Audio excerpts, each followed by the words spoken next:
की। ब्रह्मा ने सारे देवताओं को समझाया, तुम लोग भी यदुवंश में अवतरित हो।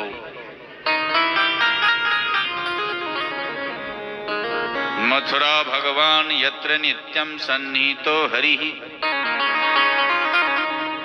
मथुरा में सूरसेन राजा रहते और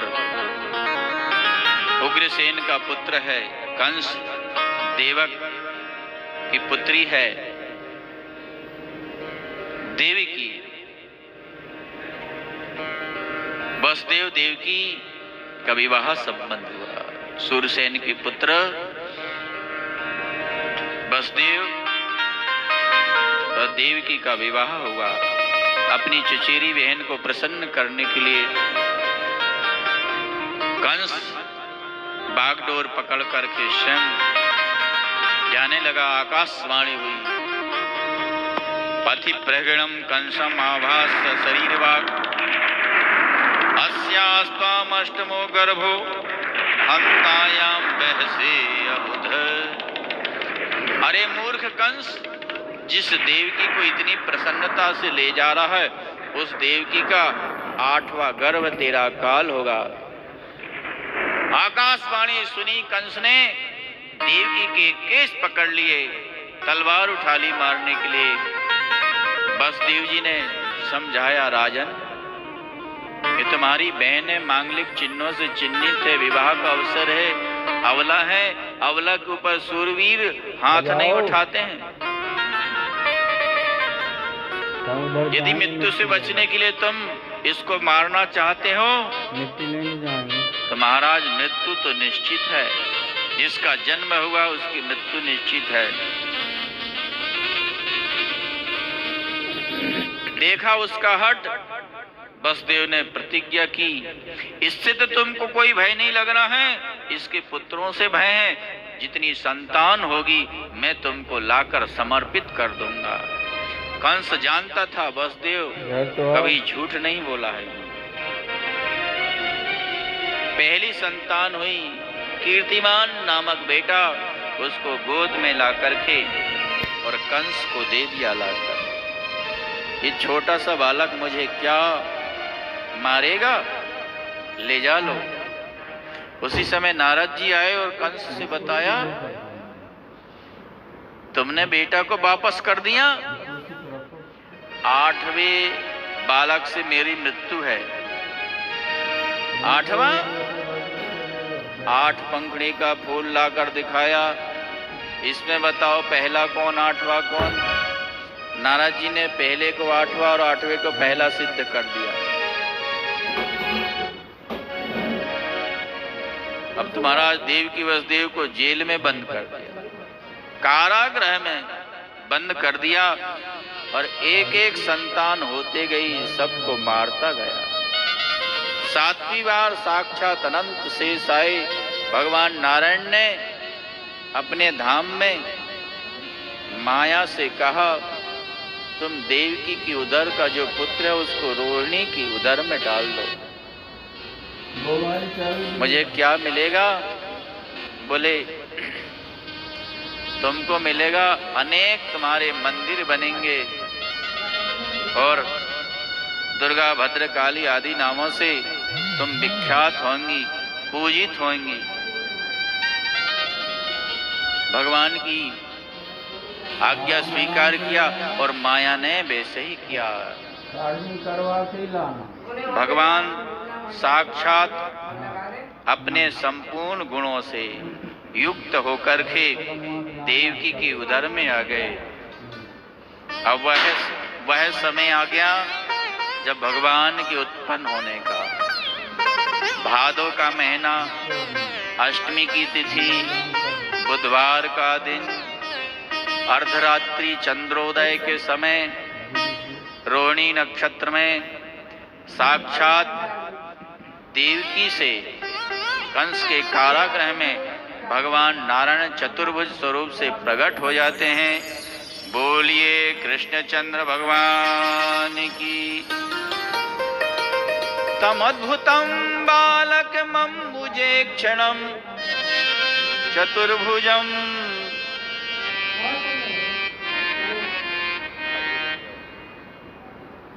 चार भुजा से भगवान प्रकट हुए। देवकी वसुदेव ने स्तुति की, प्रभु कंस से भय लग रहा है। भगवान ने कहा देवकी वसुदेव से, तुम पूर्व जन्म में सुतपा और प्रश्नी थे, तुमने ब्रह्मा की आज्ञा का पालन किया, गौ पालन रूपी धर्म का। मैं इसी रूप से प्रकट हुआ, वरदान मांगने के लिए कहा। मेरी माया से मोहित होकर तुमने मुक्ति नहीं मांगी और मेरे से पुत्र मांगा। मेरे समान पुत्र मांगा था, मैं कहां से देता, इसलिए मैं 3 बार तुम्हारा पुत्र बना। जब तुम कश्यप अदिति बने, पहले अवतार में प्रश्नी गर्भ के रूप में, सुतपा प्रश्नी से प्रश्नी गर्भ के रूप में, और दूसरे जन्म में कश्यप अदिति बने तो मैं वामन के रूप से प्रकट हुआ, और तुम्हारा तीसरा जन्म देवकी वसुदेव हुआ, मैं कृष्ण रूप से प्रकट हुआ। मुझ में ब्रह्म भाव और पुत्र भाव दोनों रख करके मेरी आराधना करना, तुम्हारा कल्याण हो जाएगा। केवल ब्रह्म भाव रखोगे तो पुत्र वात्सल्य प्रेम नहीं मिलेगा, केवल पुत्र भाव रखोगे तो मुक्ति नहीं मिलेगी। ऐसा काम, कंस से भय लग रहा है तो मुझे गोकुल में पहुंचा दो। और वहां उन्होंने बालिका का जन्म दिया, उसको ले आओ। हाथ की हथकड़ी, पैर की बेड़ियां, चिंता मत करो, सब बंधन मुक्त हो जाएंगे। भगवान देवकी की प्रार्थना से नन्हे से शिशु हो गए। 4 भुजा वाले छोड़ करके 2 भुज वाले हो गए। देवकी ने कहा, रो तो सही। बोले, रुलाओ मत, अभी कंस मामा जग करके आ जाएगा, अभी हम नहीं रोएंगे। अब तो महाराज उसी समय कहीं से डलिया आ गई, उसमें रख करके वसुदेव जी, देवकी ने दूध पिलाया, अपने बेटे को दिया। बाहर निकलना चाहा, उनकी हाथ की हथकड़ी, पैर की बेड़ियां सब खुल गई, बंधन मुक्त हो गए, पहरेदार सो गए। बार बार वर्षा हो रही थी, रिमझिम भादों का महीना। कन्हैया ठिठुरने लगे। शेष ने देखा, फना तान दिया, छत्ते बन गए। यमुना का प्रवाह, जल प्रवाह, यमुना आई हुई थी, बहुत वर्षा। क्यों? जिसका विशाल हृदय होता है उसी के हृदय में भगवान आते हैं, विशाल रूप। दूसरा, यमुना ने सोचा एक काली नाग है, 101 फण वाला, उसने इतना अत्याचार किया है, अब 1000 फण वाला आ रहा है, उसको निवारण करने के लिए विशाल रूप धारण कर लिया। यमुना ने प्रविष्ट हुए। यमुना भगवान की रानी है, भगवान के चरण छूने के लिए ऊपर बढ़ रही थी।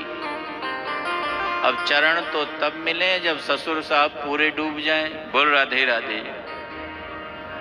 शर्म भी नहीं लग रही इसको। भगवान ने डलिया से अपना चरण निकाला और यमुना को स्पर्श करा दिया। सिर से धीरे धीरे नीचे आ गई यमुना। एक कथावाचक कह रहे थे, पति के चरण छूने के लिए ऊपर जा रही थी, पति के चरण तो नहीं मिले, ससुर की दाढ़ी देखकर शर्म के मारे यमुना जी नीचे आ गए। बोल यमुना मैया की जय। गोकुल में आए। गोकुल में देखा श्री यशोदा जी अचेत अवस्था में सोई है। अपने पुत्र को रखा और पुत्री को लेकर के यमुना पार करके पुनः मथुरा आ गई। मथुरा में ताले लग गए, जैसे बंधन थे वैसे ही बंधन में पड़ गए। जब भगवान को लेकर जा रहे थे बंधन खुल गए, और जब भगवान माया को लेकर आए तो बंधन में पड़ गए। हम भगवान को स्वीकार कर दें तो बंधन मुक्त हो जाए, और माया को स्वीकार करते हैं तो बंधन में पड़ जाते हैं। प्रातः काल हुआ, उस बालिका ने रोना शुरू किया, क्या क्या। पहरेदार जग गए, दौड़े दौड़े गए कंस के पास, महाराज हो गया। वह तो प्रतीक्षा कर रहा था, दौड़ा दौड़ा आया और देवकी से छीन लिया, लाओ मुझे। भैया तुमने मेरे अनेक पुत्र मार दिए, ये अंतिम मेरी बेटी है। बेटी? ऐसे कैसे हो सकता? ये मेरे साथ छल है। छीन लिया, पत्थर में पटकना चाह रहा था, हाथ से छूटकर आकाश में चली गई, और उस अष्टभुजी रूप लेकर के देवी ने कहा, रे मूर्ख कंस, निरपराध बालकों को मत मार, तुझे मारने वाला ब्रज में अवतार ले लिया। चरण पकड़ लिए देवकी वसुदेव के कंस ने, रोने लगा। कर्म की प्रधानता है, कर्म से ही सुख दुख मिलता है, मुझे क्षमा कर देना। दूसरों को उपदेश, स्वयं उसका आचरण नहीं। परोपदेश कुशल बहु तेरे, जे आचरहि ते नर न घनेरे। गोकुल में प्रातः काल हुआ, नंद की बहन सुनंदा जगी, भाभी के पास गई, देखा कपड़ा हटाकर सजल जलधर नील मणि के समान कृष्ण, प्रसन्न हो गई, दौड़ी दौड़ी गई नंद बाबा के पास, क्योंकि 6 महीना से डेरा डाल कर पड़ी थी, 9 लखा हार मिलेगा इसलिए। ले आओ बाबा 9 लखा हार। क्यों? बोले आज अपने घर में तुम्हारे यहाँ भाभी के गोद में लल्ला का जन्म हुआ है। प्रसन्न हो गए, उसे 9 लखा हार दिया। दौड़े दौड़े गए, नंद बाबा जमुना में स्नान किया, 108 गोता लगाया, और बढ़िया दुपट्टा चौबंदी पहनी, पाग बांधी, घोंटू तक काजल लगाया। लाना रे मेरा दर्पण। एक ग्वाला ने कहा, बाबा आज तो तू दूल्हा जैसो लग रहा है। वाह, आज 85 वर्ष में हमारे यहाँ लाला का जन्म भयो है, आज नहीं सजेंगे तो कब सजेंगे। सारे ब्रज में ये खबर पहुंचा दो कि आज कोई गोचारण के लिए ग्वालवाल नहीं जाएंगे। सारे ब्रज को झाड़ बहार का स्वच्छ करा दिया। घर घर में बंधनवान तोरण दीपक जला दिए गए, और भगवान श्री कृष्ण नंदस्त्वात्मज उत्पन्ने जाता हलादो महमनाः आहूय विप्रान वेद ज्ञान स्नातः शुचिरलंकृतः। नंद के घर क्या हुआ? आत्मज आनंद ही पुत्र रूप में उत्पन्न हुआ। इसलिए तो कहते हैं हम लोग, नंद के आनंद भय जय कन्हैया लाल की। प्रसन्न हुए, 7 तिल के पर्वतों को वस्त्र मणिमाणिक से ढांक करके दान किया। जब तक नालोच्छेदन नहीं होता उसको प्रजातीर्थ कहते हैं। उसमें दिया हुआ दान अक्षय होता है, और नालोच्छेदन के पश्चात ही सूतक लगता, उसके पहले सूतक नहीं लगता है। ब्राह्मणों को दान स्वस्ति वाचन किया, बड़ा उत्सव मनाया गया, पुत्र उत्सव। रोहिणी नहीं आई, सम्मिलित किया, रोहिणी से प्रार्थना किया, ये भी आपका ही पुत्र है। अब तो महाराज गोपियों को पता चला, गोपियां लहंगा चुन्नी पहन करके ब्रज का जो पोशाक है वो जानते हैं आप, कितने सुंदर लहंगा चुन्नी गोपी ड्रेस सभी लोग पहन करके, और हाथ में उपहार की थाली लेकर के, और बधाई देने के लिए, बधाई लेने के लिए ग्वालवाल एक दूसरे के मुंह में माखन फेंकते हैं, उछालते हैं, गाते बजाते हुए। गोपियां यशोदा के आंगन में ग्वालवाल नंद बाबा के आंगन में पहुंच रहे हैं। बोलिए बांके बिहारी लाल की जय हो। बड़े उत्सव से सारी गोपियां पहुंची और कृष्ण जन्म सुनी आई रे। गोपियों ने कहा यशोदा मैया कृष्ण जन्म सुनी आई रे, मैया दे दो बधाई। कृष्ण जन्म सुने आई रे, मैया दे दो बधाई। अल्लाह जन्म सुनी आई रे, मैया दे दो बधाई। अल्लाह जन्म सुने आई रे, मैया दे दो बधाई। दे दो बधाई मैया दे दो बधाई। दे दो बधाई मैया दे दो बधाई। दे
भगवान की।